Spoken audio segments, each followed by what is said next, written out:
പ്രിയപ്പെട്ടവരെ വീണ്ടും കാണാൻ കഴിയുന്നതിന്റെ അനർവചനീയമായ സന്തോഷം, ക്രിസ്മസ് ഒപ്പം ആഘോഷിക്കാൻ കിട്ടുന്നതിന്റെ ആഹ്ലാദം. സുനിത വില്യംസിന്റെയും ബുച്ച് വിൽമോറിന്റെയും മടങ്ങിവരവിനെ ലോകം മുഴുവൻ ഹൃദയം നിറഞ്ഞ് സ്വീകരിച്ചപ്പോൾ ആദ്യ ബ്രിട്ടീഷ് ബഹിരാകാശ സഞ്ചാരിയായ ഹെലൻ ഷാർമന്റെയുടെ വാക്കുകളാണിത്.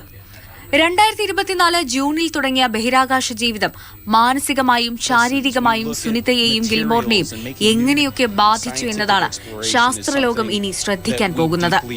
45 ദിവസമെടുത്ത 3 ഘട്ടങ്ങളിലായി പരിശീലനവും വ്യായാമ മുറകളും. ഇനി ഭൂമിയുടെ ജീവിത സാഹചര്യവുമായി ആദ്യം ശരീരവും പിന്നാലെ മനസ്സും പൊരുത്തപ്പെടേണ്ടതുണ്ട്.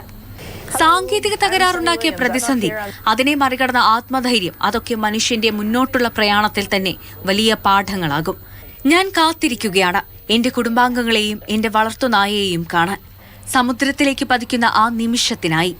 ഭൂമിയെ വീണ്ടും തൊട്ടറിയാൻ കഴിയുന്നത് പറഞ്ഞറിയിക്കാനാകാത്ത സന്തോഷമാണ്. കഴിഞ്ഞ മാസം സുനിത സ്പേസ് സ്റ്റേഷനിൽ നിന്ന് നൽകിയ അഭിമുഖത്തിൽ പറഞ്ഞതാണിത്. ഇന്നവർ ആ സന്തോഷം അനുഭവിക്കുന്നു.